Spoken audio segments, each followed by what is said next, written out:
Welcome to the second seminar of the Swanberg Lecture in Military History and to the Philosophy Forum. Our speaker this afternoon is Professor Andrew Roberts. He's had a distinguished scholarly career, and he is the author of numerous and very successful books, and right now visiting professor at Cornell University. And you will get a full account of his background and accomplishments this evening at 8 o'clock in the Denison Theater, when Professor Roberts will explain why Hitler lost. His topic this afternoon is Roosevelt, Churchill, and the creation of Allied grand strategy. Please join me in welcoming Professor Roberts.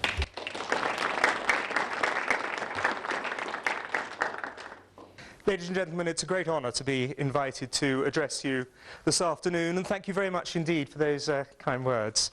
I must say, anybody here who undergoes both this and then goes on to another hour or so of my speaking is either a masochist or a genius. I can't work out which. I'd like to speak to you this afternoon about the creation of Allied grand strategy 1941 to 45, how the Allies decided where to attack, when, under what circumstances to attack, which countries to attack, and with what kind of forces. Because it seemed to me over 25 years or so now of writing about war, and particularly about the Second World War, that the best way to understand Allied grand strategy is through the prism of the interaction of four individuals. Yes, of course, great men like Dwight Eisenhower and George Patton and Montgomery and Omar Bradley and others were instrumental in actually fighting the battles. But the resources they had, the number of men they had, what they were expected to undertake, those were decided by others, by the combined chiefs of staff rather than the generals themselves. And the battles between members of the combined chiefs of staff seems to me to be very important in understanding Allied grand strategy. You have these key four men dancing a very close minuet with one another during the Second World War. If one of them got out of step, and each of them believed that they knew the best way to win the Second World War, if one of them got out of step, then he would find that his strategy was the one that was not adopted. You have in General George Marshall, the chief of the US Army, Chief of Staff from 1st of September 1939 onwards. He was actually appointed on the same day that Hitler unleashed Blitzkrieg on Poland. A courtly Pennsylvanian, a gentleman, but also a man with a fantastically impressive organizational brain. And he was the primus inter pares, really, of what was to become the Joint Chiefs of Staff. Although the actual chairman was Admiral Leahy, it was very much Marshall who, with the support of Hap Arnold, who was in charge of the air staff, who tended to support Marshall, was the driving force, rather than the rebarbative, tough Admiral Ernest J. King, who was not in favour of the underlying strategy of the Second World War, which I'll come on to in a minute. So you have him from the United States. Facing him across the table at no fewer than 10 major conferences, you'll all know the names of them, the Quebec conferences and the Tehran conference and Yalta and all the others, Casablanca, of course, was the Field Marshal Alan Brooke, Sir Alan Brooke, later Lord Alan Brooke, another tough-minded man, an Ulsterman, a man who would sit across the table from Winston Churchill at meetings down in the cabinet war rooms, breaking pencils in half, saying, "No, I disagree with you, Prime Minister." Must be very off-putting to have somebody break a pencil in for half in your face during a meeting. Well, that was the personality of Alan Brooke, and he too was primus inter pares with his Joint Chiefs of Staff Committee. He was chairman of the Chiefs of Staff Committee from. He was chief of the Imperial General Staff from December 1941 on, and then chief of the Chiefs of Staff Committee from March 1942. And he too was very much in charge. The naval commander, the man who was in charge of the naval staff, Admiral Sir Dudley Pound, had a mild form of narcolepsy, which meant that occasionally he would fall asleep in meetings. Which was immensely helpful as far as Alan Brooke was concerned, because it meant that he got what he wanted done. And General Sir Charles Portal, Air Marshal Sir Charles Portal, was much younger than Brooke, got good 15 years younger. And Brooke did dominate that committee as well. So you have men with their hinterlands in Brooke and Marshall who dominated their committees and who, when they spoke for the strategists of the United States and the United Kingdom. You also, of course, have Winston Churchill, a man who believed that he understood grand strategy intensely. He had been fascinated by everything to do with war from childhood. He had been to Sandhurst, and of course had been taught about strategy at Sandhurst. And he also had the advantage, when he became Prime Minister in May 1940, of also being the Minister of Defence, and therefore taking the crucial job, which meant that he also had responsibility for that, and was therefore the direct line boss, as it were, to Alan Brooke, a man who he himself appointed, even though he knew that Alan Brooke was a tough nut to crack. In many ways, actually, it strikes me that it's part of Churchill's greatness that he did appoint a man who he knew would say no to him, who he knew would be tough and break pencils and generally not go along with the flow. Because in the back of his mind, Winston Churchill never forgot the fact that a quarter of a century beforehand, at the time of the Gallipoli disaster, the horrific disasters that overtook the British and Australian and New Zealand and indeed French armies at the Dardanelles in April 1915 through to the December of 1915, in which vast numbers of casualties were suffered, that had come largely because he had been able to dominate both the Imperial War Council and the rest of the Chiefs of Staff, and he didn't want to go down that route again, and indeed he didn't. Winston Churchill never on any single occasion overruled the Chiefs of Staff in the Second World War. Which is astonishing, considering that he begged them on occasion. He would burst into tears quite a lot. He would use his charm, his wit, his personality, everything to get his way. But he never actually overruled them. At one point in March 1944, over the attack on Sumatra, the disastrous attack that, thank God, never took place, even though he desperately wanted it to, they agreed that they were going to all resign sooner than allow it to happen.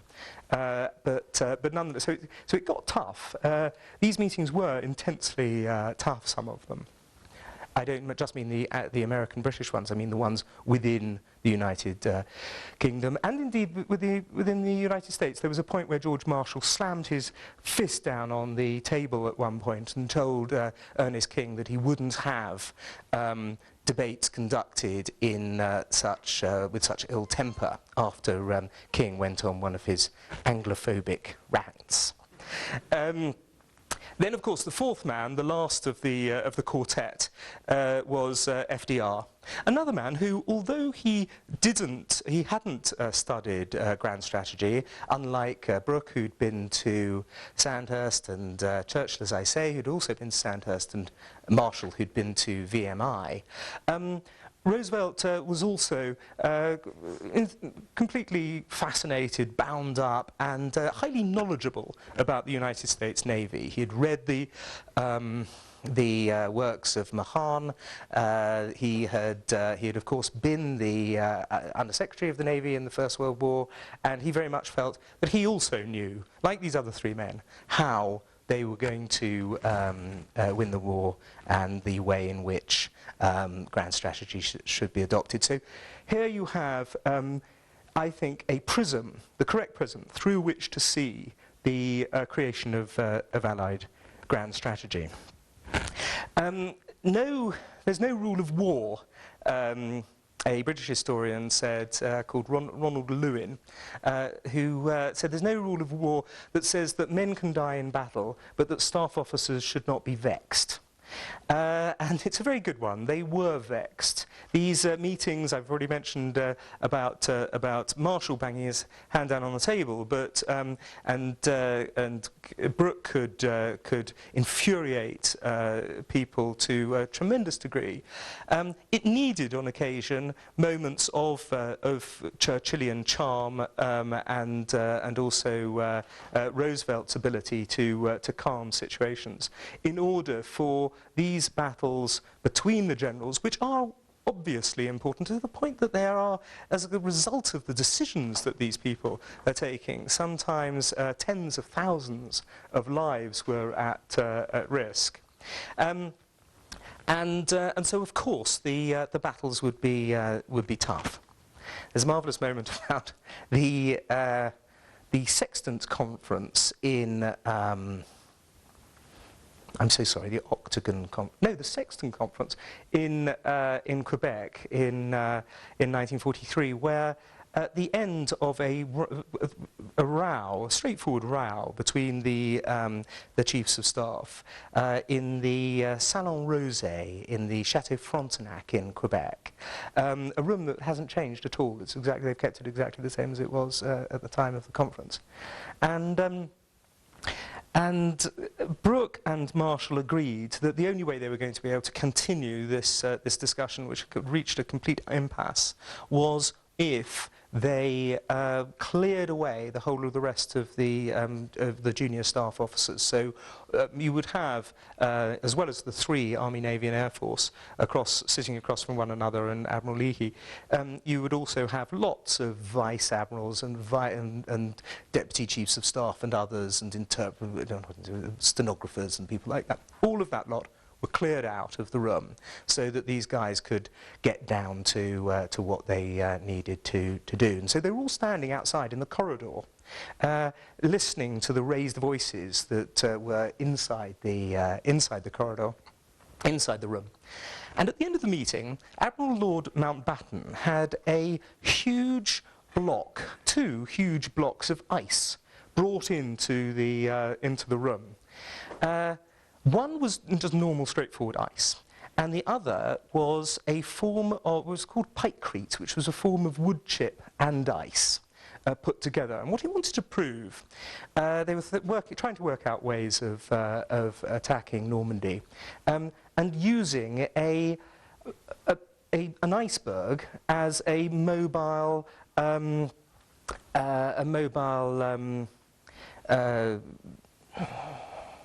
aircraft carrier.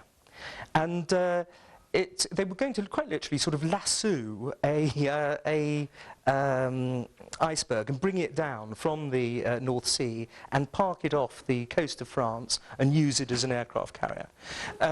And what he wanted to do, what Mountbatten wanted to do, was to prove that normal ice wouldn't be enough. You needed to have this wood pulp involved in it as well.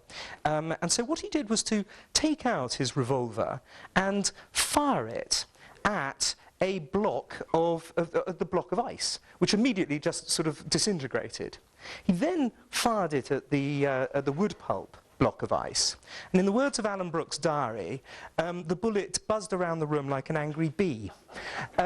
Quite what he could have been thinking about, using a room full of the chiefs of staff as a testing ground for the ricochet value of pikecrete is anyone's guess. But one of the young lieutenants outside the room, who had been told to leave earlier, heard the shots and said, "Oh my God, they're shooting at each other now." That's the level that it could get to. Equally, Winston Churchill did, in particular, have the ability to calm situations. There was a marvellous moment in the November of 1943 when the Chiefs of Staff were trying to work out, the War Cabinet, which included at that stage the Chiefs of Staff, were having a joint meeting to try to work out what to do about Turkey. How to get Turkey into the war.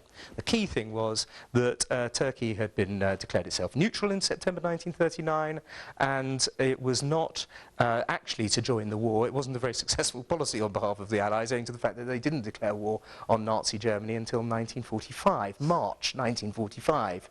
But nonetheless, the key thing was to try in November 1943 to get Turkey into the war, and Anthony Eden was going off to Ankara to meet the Turks, and Winston Churchill, as his way of calming a very tough debate on the kind of level of coercion to put on the Turks, came up with a line, and you have to remember this is November: "Tell Turkey that Christmas is coming." So you have this sense of aggression that is taking place, of men around a table who are all certain that they know how to win the war, and yet there is a fundamental difference of opinion, not on the Germany First policy. The Germany First policy, adopted really before the war broke out, but certainly in full swing by the time the United States joins the conflict in December 1941, better late than never, is a very clear policy already agreed with the staffs before the war broke out, which was you go for Germany first. You take out the stronger of the two. Nobody even bothered about Italy as being a major Axis power. The stronger of the two. If it's Japan or Germany, you go for Germany, and Japan will then be the knocked out afterwards once you can concentrate all efforts on Japan afterwards. This is something that the Roosevelt administration adopted, as I say, in 1940. To early 1941. It stands, as far as I'm concerned, as the most statesmanlike decision of the 20th century. It's absolutely central to understanding the victory in the Second World War, and it was opposed by Ernest King, who believed, not irrationally, that actually you should attack the Japanese first, knock out the weaker of the two partners. And when one considers the public opinion in the United States at the time of 1941, it made perfect sense. Japan was the aggressor, not the Nazis.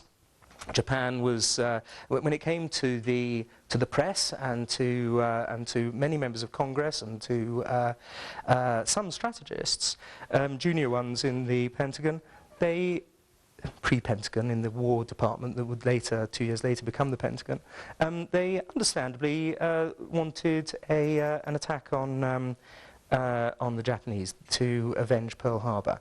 And of course, although you had troops fighting the Japanese in the Philippines before you had them fighting against the Germans in North Africa at Operation Torch on the 9th of November 1942, 70% of American, 70 to 75% of American war effort went into fighting the Germans first. It was counterintuitive, but it was undoubtedly the best thing to do. Now, the issue that split the combined Chiefs of Staff, and in March 1942 the British Chiefs of Staff and the Joint Chiefs of Staff came together to form this body, the Combined Chiefs of Staff. The issue was when to return to the continent. Britain had been thrown off, Britain and France had been thrown off, both armies off the beaches of Normandy in the May of and early June of 1940. At what stage should one return to the continent of Europe? Both Brooke and Churchill were convinced that this should not happen until such time as the Germans were significantly weakened elsewhere in other theatres of the war, primarily the Eastern Front, of course. and therefore diversionary attacks should take place in North Africa with the attack, as I mentioned, in Operation Torch in November 1942. Then, at the time of after the fall of Tripoli in the May of 1942, to go over of 1943, I'm afraid. Sorry, to go over in July 1943 to attack Sicily, and then across in the early September to go on to the foot of Italy and move away up Italy in order to capture Rome by the time of D-Day. An expensive process, a process that puts off the Clausewitzian attack across the Channel, which is the one that George Marshall always wanted to take place as early as possible.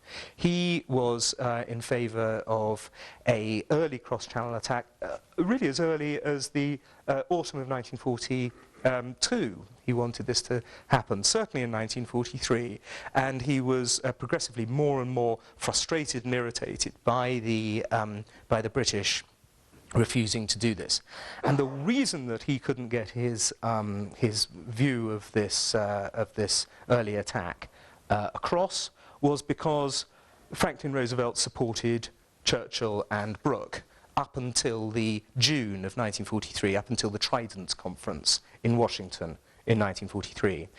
So in the quartet of these four men, three of them saw things one way until June 1943, and only Marshall saw them the other. It was I think it was the American historian called Greenfield, is it Bruce Greenfield, who said that the debates and arguments over grand strategy of the Second World War will continue without end, which, needless to say, as an historian, I hope is true.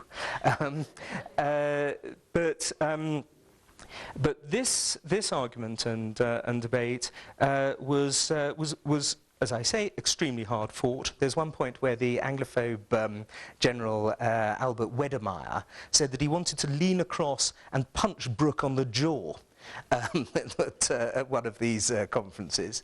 The man actually who again and again was instrumental in ensuring that that when things got tough between the British and the Americans, or sometimes also between the politicians, Churchill and Roosevelt, and the soldiers, it wasn't always done on national grounds. Sometimes it was a disagreement laterally rather than horizontally. One of the great people who was able to pour oil on troubled waters was Field Marshal Sir John Dill, who was the former chief of the Imperial General Staff, had been the chief of the British, chairman of the British Chiefs of Staff, and was a great friend, a proper personal friend of Marshall's, and was the man who, in Washington, represented the combined Chiefs of Staff. And there were moments at the Casablanca Conference, for example, when things got too tough between Marshall and Brooke, and it was Dill who called an end to the meeting, took Brooke upstairs to his room in Casablanca at the Mina Hotel in Casablanca, and talked him down from the ledge, basically, when the sheer adrenaline and aggression of the meeting almost got to the point where it was becoming too self-defeating. The question, of course, as I say, will be discussed for a very long time. The arguments were pretty clear. It required, before the United States was going to, which was always going to provide the lion's share of the operation that was later to be called D-Day.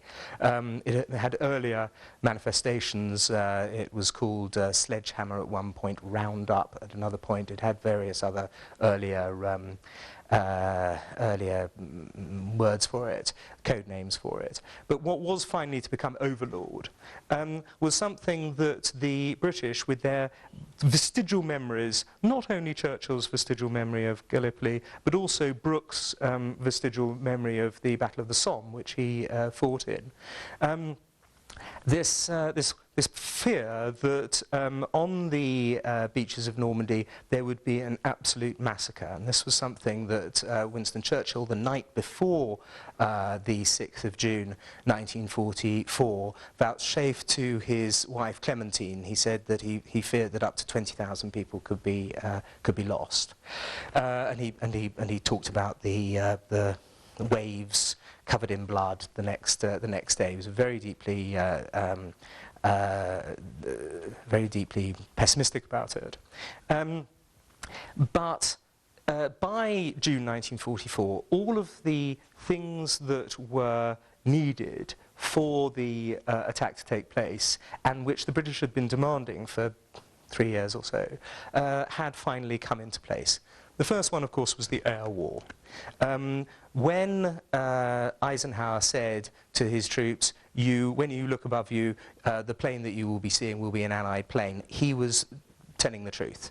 Of the 13,668 sorties undertaken by the Allies on the day of D-Day, the Luftwaffe only managed to undertake 318 across the entire day. So the air war by 1944 would allowed for total air superiority at the attack. That simply was not the case in 1942 or 1943. The next thing, of course, was the Battle of the Atlantic. In order to have a fully up and running armoured division working for 1 day, you needed no fewer than 18,400 tons of supplies. Supplies by which I mean gasoline, all other forms of supply, including ammunition. An incredible amount of just sheer kit, equipment, had to be brought over from the United States, where it was, where the lion's share of it was built, to the camps along the southern coast of England for the cross-Channel invasion. And that simply could not be done until the Battle of the Atlantic had been won in the summer and early autumn of 1943.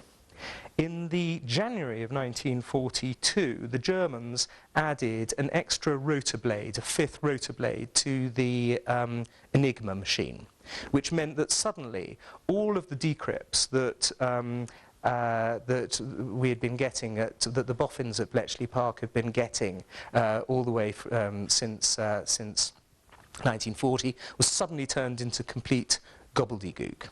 And they didn't manage to break back into the shark codes, the naval codes, until which then allowed them to break back into all the other codes, until the December of that year. So for most of 1942, when you see the graphs, I've got the graph of the shipping losses, both merchant and military shipping losses, in the in my book. The graph just goes straight up from the moment that the Germans added the extra rotor. And it was impossible to undertake a serious cross-channel attack unless you could resupply the army once it had got ashore. There's absolutely no point in getting ashore in northwest France and then finding that you can't resupply a large attack. The original attacks were pretty small. The one that Marshall wanted in the autumn of 1942, the sledgehammer attack, was only 9 divisions. But when you're talking about a 39 divisional attack, like Overlord was, it obviously requires an enormous amount of resupply.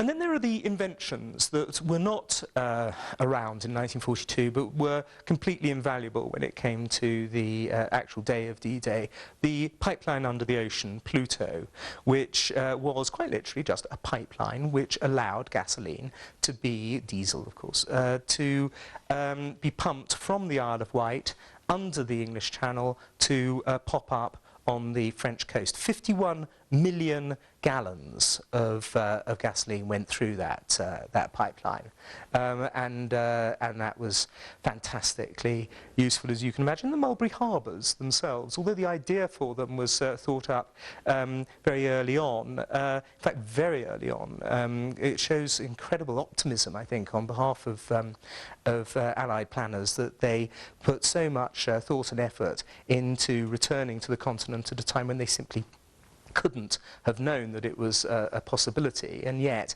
they were building these mulberry harbours, which of course were also invaluable for getting men and equipment off the ships and onto dry land. The bombing of France in the month of April 1944, 18,400 tons of bombs were dropped on Normandy, and you couldn't just hit the rail and other nodal communication points in Normandy. You of course had to also do it at the Pas de Calais and anywhere else that the Germans might be considering that you are going to attack, in order to support the amazing, huge, incredibly successful disinformation campaign. Easily, surely the most successful disinformation campaign in all of military history. So here are some important considerations why the attack across the Channel couldn't have taken place much earlier than June 1944. They were thinking of, in fact, at the Sextant Conference, they came up with the date of the 5th of May 1944, but it had to be put back for a month because of the paucity of landing craft in the Western theatre. But nonetheless, once the decision had been taken, it was only put back, as we all know, because of the again by 24 hours because of the weather. Other than that, though, once the decision was taken at the Trident Conference, it was adhered to. And it was a very, very different Normandy that was attacked in June 1944 from the one that Hitler was creating in 1942. Yes, there were more German divisions, including, of course, the two Panzer divisions in the immediate area of the beaches.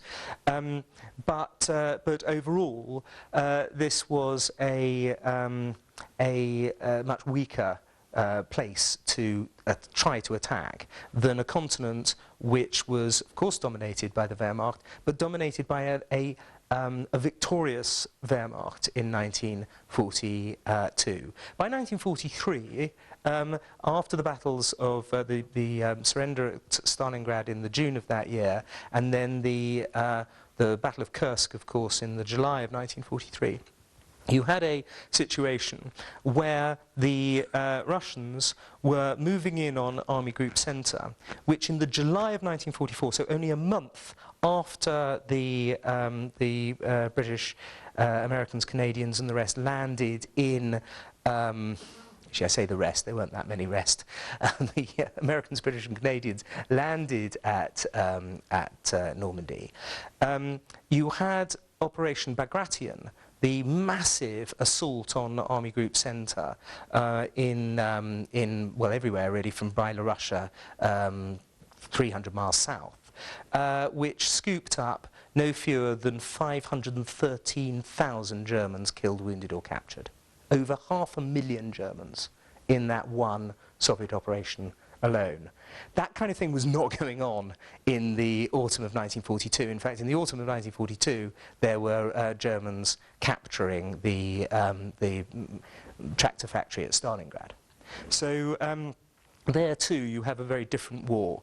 And if there's one central statistic which for me is the most important one for the Second World War, it is that for every 5 Germans killed in combat in that conflict, by which I don't mean bombed from the air. This isn't I'm not counting civilians killed in the USAAF and RAF bomber campaign, bomber offensive. I mean actual German soldiers killed on the ground. For every 5 of them, 4 were killed on the Eastern Front. So what the British, Americans and Canadians were doing was killing the 5th German. And that wasn't being done to anything like the degree necessary in 1942, it was being done, but it wasn't. It had not been achieved in the way that it had. The Wehrmacht had not been made to bleed in anything like the proportions necessary until the D-Day attack. In the course of the research for this book, I came up with some fairly fairly interesting conclusions. I'm trying to ensure, what's the time now? I'm trying to ensure that I don't say the same thing this evening as I'm saying today. I don't want to overlap at all. But one of the ones that has got nothing to do with Hitler and what he was getting up to in the Wolfschanze, but very much was a sense that that democracies, although they're not very good at starting wars, owing to the fact that they don't usually know when the war's going to break out, they are very much better at fighting them. The way in which the decisions were made at the Wolfschanze by Hitler, overwhelmingly Hitler, who would listen to his generals, but he wouldn't ever do what they said, is different qualitatively different from the qualities of the decisions made by Brooke and Marshall and Churchill and Roosevelt. Churchill and Roosevelt were not just rubber-stamping generals' decisions, they had a massive input into them. It was only when Roosevelt changed his mind at Trident that the decision to attack across the Channel could take place. But it was an open debate, by which I don't mean, of course, unsecret. Of course, they were as secret as any debates have ever been in democracies. But they were open in the sense of a free flow of ideas and an equality of respect between these four men. And another thing that came through very strongly in my research was the sense that although they personally had their doubts, terrible, as I mentioned earlier with Winston Churchill and D-Day, terrible, searing doubts about what was going to happen, which he vouchsafed to his wife, great doubts that Brooke had about many of the operations that were going to take place, and he wrote them in his diary, which was also written for his wife. He actually wrote them in his diary, and then he posted them at the local post office. It's just an absolutely nerve-wracking thing that all you'd have needed would be one German spy in the local post office in Hampshire, and the chairman of the chiefs of staff's innermost thoughts about all these operations would have just been, oh God. Anyhow. It doesn't bear thinking about, but that was 1940. But he had these terrible doubts. Marshall as well was worried. They all were men who internally had the weight of pressure of decision making unlike anything. On any day of the Second World War, the pressure on them, the stress, the sheer, as I say, power of decision-making is unlike anything that anybody in this room is ever going to have at any stage in their lives. And yet, they, in public, showed a complete certainty in victory. They, to their staffs, to the press, to Parliament, to Congress, they never for a moment let anybody guess that they had any of these terrible doubts. And that, it seems to me, ladies and gentlemen, is the very quintessence of leadership. Thank you very much.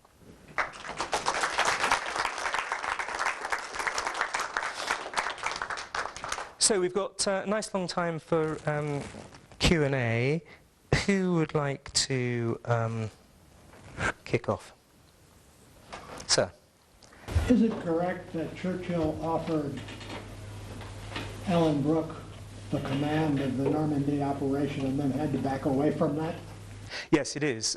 It was the lowest moment in their relationship, as you can imagine, and the saddest day of Brooke's life. But frankly, he offered it at the Sextant Conference in Quebec. He took him for a walk at the Citadel in Quebec, and he had already offered it, before that. And by that stage, he wasn't no longer. There was no way Britain was going to command that operation. The Americans had 75% of the of the men going ashore, but they also had more than that when it came to material. A fascinating statistic for 1944 well, you can choose whether it's fascinating or not. I think it is. The number of warplanes built by Britain in the calendar year 1944 was 28,000. The number produced by Germany and Russia was 40,000 each. In that year, America produced 98,000 warplanes, almost as much as the rest of the world put together. So, of course, finally, the decision would be Roosevelt's, and Roosevelt chose Ike. It's something really that somebody who was so acutely political as Brooke should have known, and probably on one level did understand that it wasn't going to be him chosen. It was going to be an American, and. But he hadn't obviously psychologically faced up to it himself until that moment on the walk as he was looking out over the St. Lawrence. And there's a very moving passage in his diary about the Prime Minister coming to him and saying, "Look, sorry, old chap, you know, it's not going to be you." And so his chance of Brooke's chance of actually commanding troops in battle, which every general wants to do, you know, and he didn't want to be chief of the Imperial General Staff the whole time. He wanted to have an opportunity to you know, biff the bosh, and that was taken away from him. And so, as a result, there aren't you know, statues to him and malls named after him and you know, roads named after him and all the rest of it. But he's still a very great man. So, When the four leaders disagreed and it was 2-2, how did they settle that? Did they usually have a vote, or did they? No, they didn't. They didn't have votes. What usually happened was if the two were Churchill and Roosevelt, the politicians got their way. They were, after all, the ultimate boss. When it broke down. It very rarely broke down Britons versus Americans 2-2 like that. It did a little bit at the end of the Second World War. The fact is that by around October 1944, the close, good personal relationship between Churchill and Roosevelt had broken down.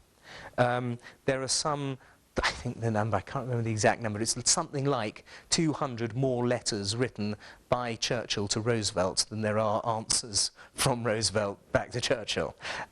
Once the troops were ashore, and Britain wasn't needed quite so much as the unsinkable aircraft carrier, America got on with its war and you know, didn't have to get Britain's permission for anything after that.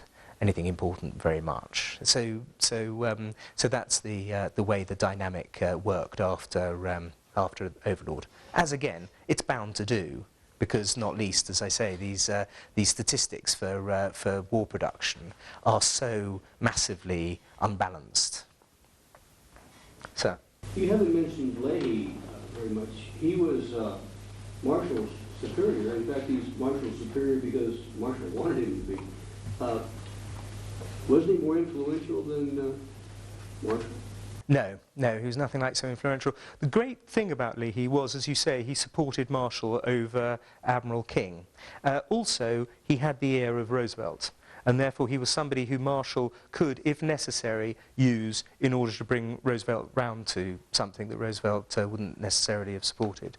However, he wasn't the driving force in the Joint Chiefs. He was very much the chairman of it, as you say, but no, insofar as there were ever votes taken there, which again there weren't, but there didn't need to be, because Hap Arnold always supported Marshall. It was, you know, the Army Air Force, of course, up until quite late on. Richard. Andrew, you made several references to the First World War in your talk this afternoon. And those references reminded me of an argument that John Keegan makes in his history of the Second World War. He says that the First World War and the Second World War must be seen as two phases of one war. And so I wonder if you could compare for us the grand strategy of World War II with the strategy employed by the Allies in World War I? Well, I would take issue with John, who's a great friend of mine and probably the finest military historian that Britain's produced in decades. Because I don't think that the grand strategies were that alike. In fact, I think the invention of the proper use of the tank and the concept of blitzkrieg completely alters the grand strategy as well as the tactics of the two wars. However, of course, another point that he used to make, which is a very important one, which I maybe didn't make enough of, was how important the First World War was to the thinking of the decision makers. Although the wars were very different strategically, people like Brooke remembered the Somme. How could you not? 60,000 casualties in one day. Churchill remembered Dardanelles. Although Marshall was very important staff officer in Pershing's American army. He only landed on I think 1st of April 1918, and so he hadn't which apart from anything else was when the war started to open up and get more a little bit more movement to it. He didn't have the same kind of vestigial memories of the horrors of the trenches, for example, that the others did. Roosevelt was very. It's still an open debate, really, about Roosevelt's rather weird claims to have seen the blood and the carnage in the First World War. Yes, he went for a weekend to the front, and was taken around a few trenches in the way that you do for an Assistant Secretary of the Navy. But the idea that he was sort of had his fingers in his ears during a major German high explosive bombardment is absurd. It didn't happen. But nonetheless, he was a naval strategist. He read his Mahan, sorry, and so he too has to be thought of as somebody who had a sense of what the First World War had been about when strategically when they were planning the Second World War, but really, the differences are just so enormous, not just technologically, but in terms of what the ground covered, the countries invaded, the whole. There was never a moment in the Second World War, even on the Eastern Front, where you had anything like barbed wire from the English Channel to the Swiss border. So, sorry, Tate. Oh, okay. Yeah. And then Tate afterwards. Sorry. Can you comment on the relationship between Churchill and Roosevelt and Stalin, both individually and when they met as a group, in terms of how it impacted the grand strategy? Yes. That's a very good question. Stalin, of course, had he didn't trust either Roosevelt or Churchill, leaders of the capitalist countries, who he, of course, had been an ally of Hitler up until the 22nd of June 1941. He said that with Churchill, your pocket's going to get picked, and so you're constantly just double checking your change all the time. He said, whereas Roosevelt's much subtler. You don't even know when your pocket's being pinched with Roosevelt. So that was his overall stance. More importantly, though, it seems to me, was their overall stance towards him. Because there was this terrible blood loss, 25, 27 million. Historians will disagree, but either number is impossibly huge. And the Allies were not attacking across the Channel, the second front that Stalin had been hoping for and begging for ever since August 1942 when he met Churchill in Moscow. And some of these battles, which we think of as pretty significant battles, El Alamein, the fighting in Italy, Anzio, Salerno, these kind of battles were regularly sneered at by the Stavka, the Russian High Command, which just flicked them aside as mere skirmishes compared to the massive battles like Kursk, the biggest tank battle in the history of mankind. So the Allies were the two Allies were under slight disadvantage, just in terms of this sense that the Russians had that the Allies were waiting, Western Allies were waiting until the Germans were bled dry by the Russians, until they finally came back onto the continent. A very strong feeling in the Russian High Command. By the Tehran Conference of November 1942. November-December, when Roosevelt took the decision to actually stay in the Russian embassy in Tehran, and he was very smart about not saying anything at all in any room, including the bathroom, because of course the whole place was totally wired by the NKVD.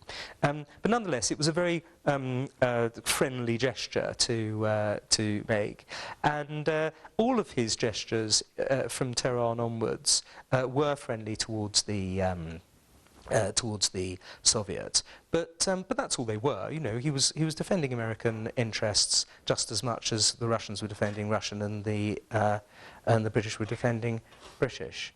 I noticed that a huge new controversy about a lady called Diana West, who's brought out a book which claims that the Soviet Union was manipulating the FDR administration through Harry Hopkins, and I mean it's the old sort of story, but writ again with by this lady.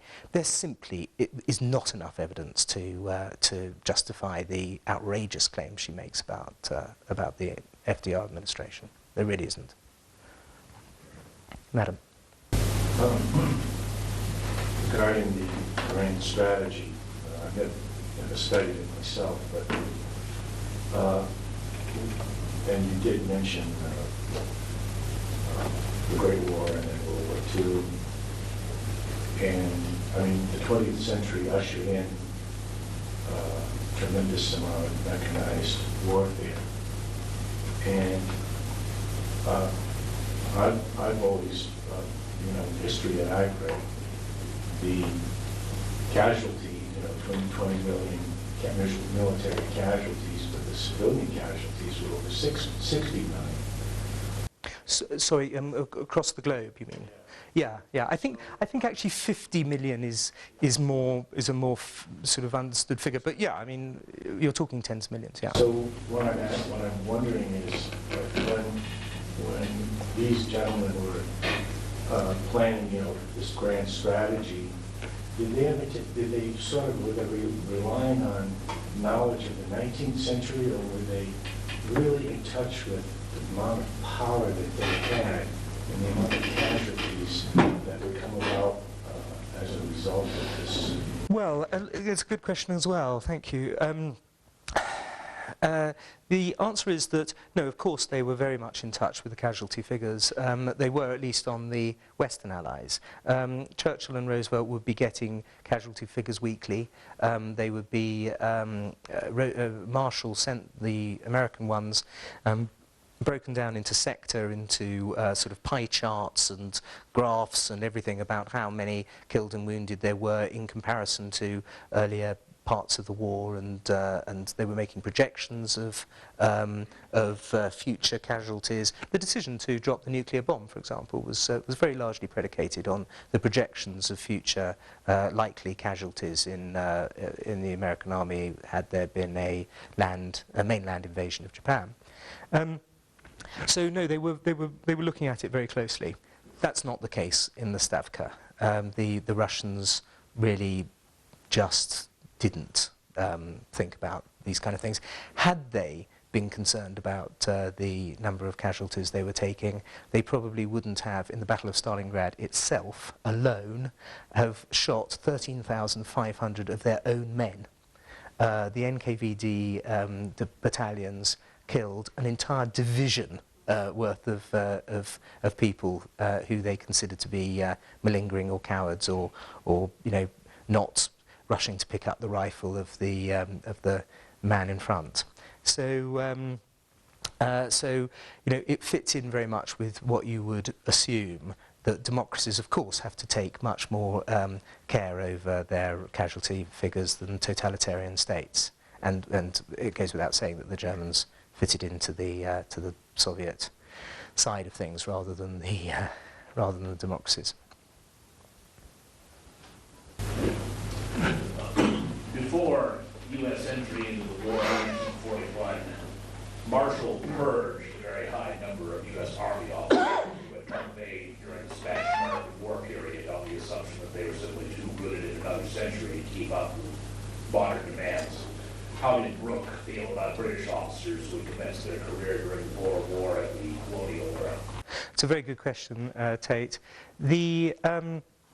And it's true, he really did conduct an amazing purge. I mean, the very fact that Marshall was, what was it? It's in my book somewhere, sort of 59th on the list of seniority when he was appointed US Army Chief of Staff, shows that he had at least 58 people he had to get rid of. Anyhow, that's a wild exaggeration owing to the fact that men like MacArthur, of course, were kept on and given incredibly important roles. But you see what I mean. If you come in at 58th seniority, there's a lot of action to consider. He also was a superb figure when it came to spotting relatively junior generals that he wanted to bring up. Eisenhower being the classic example of that. You know, Eisenhower wasn't there by seniority; he was there by ability, and that also involved sacking people. Gosh, he sacked a lot of divisional commanders during the war. If you didn't crack it at Kasserine Pass, say, or after Anzio, you were sacked. It's something that worked incredibly well. Pour encourager les autres, as Voltaire said of the English admirals. There's nothing like sacking people to get the other generals worked up. In fact, it strikes me as astonishing that so few generals have been sacked since 1945. It's not a good sign when you have so few generals sacked. But with regard to Brooke, yes, he did have a lot of people left over from earlier conflict, as you say, and a lot of them were personal friends, of course, which made it tougher. One of the great things about the U.S. Army, with all its just sheer sort of geographical size, is you don't necessarily spend all that much time growing up with the people who you later have to sack. Although with some of your forts, and especially with Marshall's own career, that wasn't necessarily the case. But in Britain, you go to school in Sandhurst, and very often in the same regiment, and your best friend's brother-in-law is her sister's godmother, and the tininess of the group of people who created the British Officer Corps. I think 6 of our field marshals were Ulstermen. And Ulster is fewer than 1 million people. This creates a sort of bond which, when it works well, is fantastic, but when it means that you've got someone like Auchinleck, who there are lots of very powerful defenders of Auchinleck, but nonetheless he was past his sell-by date before the Second Battle of El Alamein. It's a tough job to sack them, but Brooke was a tough man. you know. And the other lovely thing about the British system, I don't know whether you have it in the same degree in the United States, is that there are all sorts of fantastic little jobs that you can give people who've effectively failed, but you don't want anyone to know. Off they go to be Constable of the Tower of London, or Warden of the Cinque Ports, or Black Rod of Parliament, you know, something like that. There are loads and loads of those kind of essentially honorary jobs, but they go back to the 12th century, and they allow you to sort of dress up in black tights and all that kind of stuff, and people are pretty impressed, you know. And it's a great way of getting rid of generals who you don't want actually to be taking the decision when men are in action.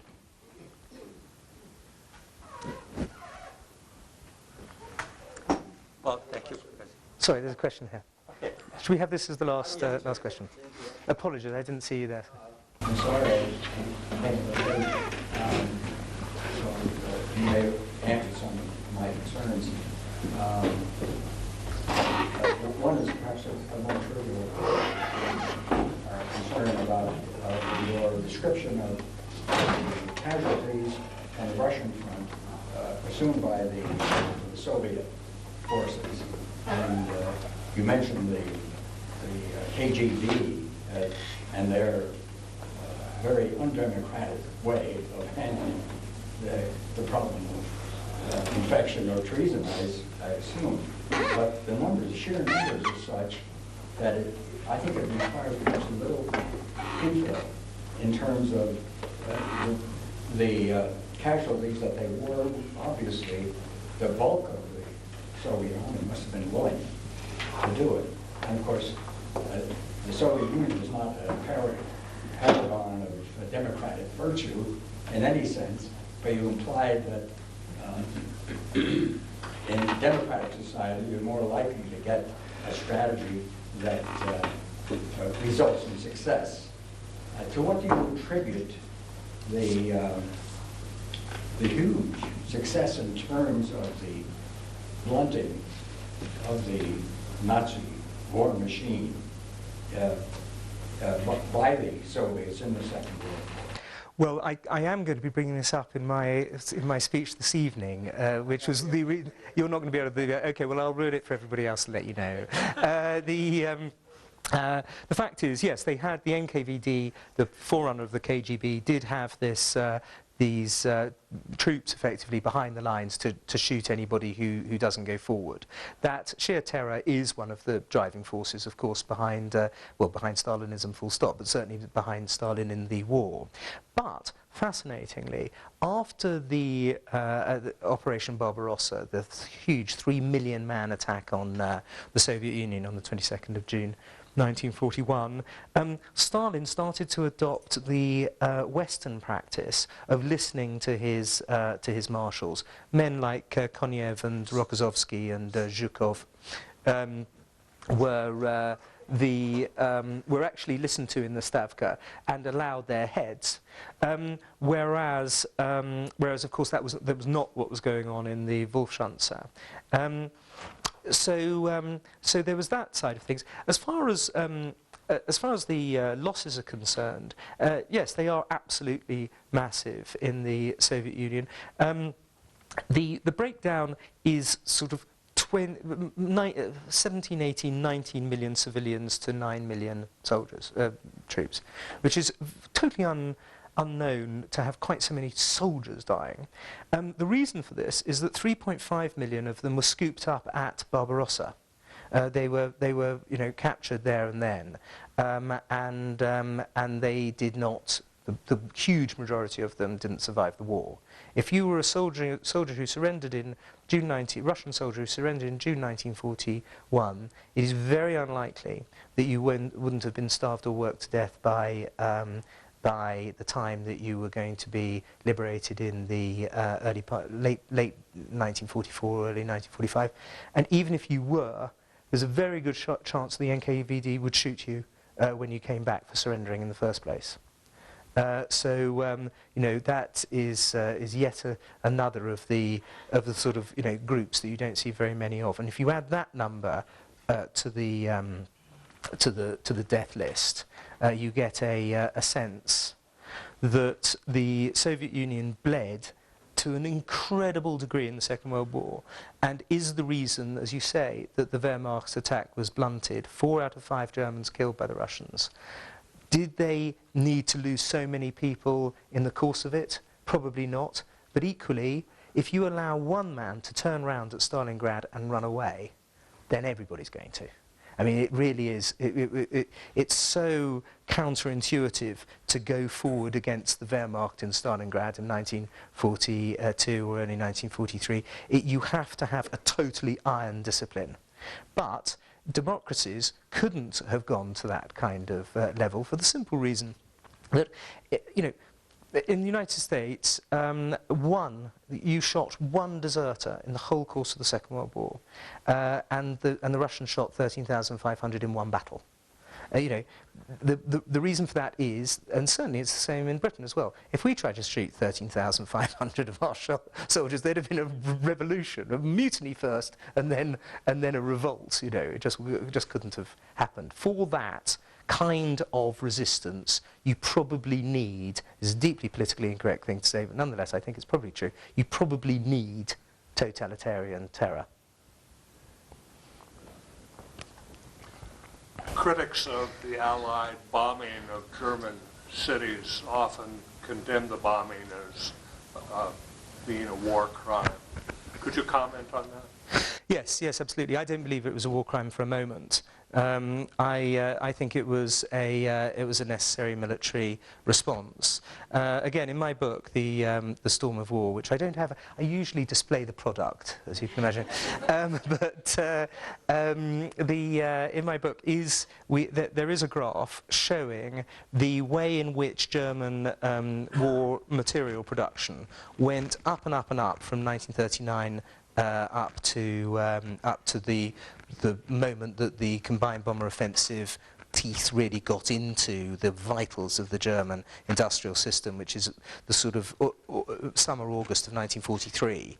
And then, although there is increased production after it, it tails off massively, and the rate of increase actually stops.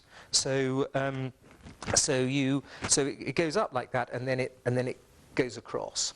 Now, if it had continued just going straight up, and the Germans had had every piece of material they needed after the autumn of 1943, the war might not have changed the ultimate decision of the war, but it would have continued for longer. And many more people, soldiers as a result, would have died. It's obviously a difficult moral decision to take to kill civilians, and not one that any of us would like to have to take, but they took it, and I think it is actually defensible in order to shorten that war as soon as possible. Ladies and gentlemen, thank you very much indeed.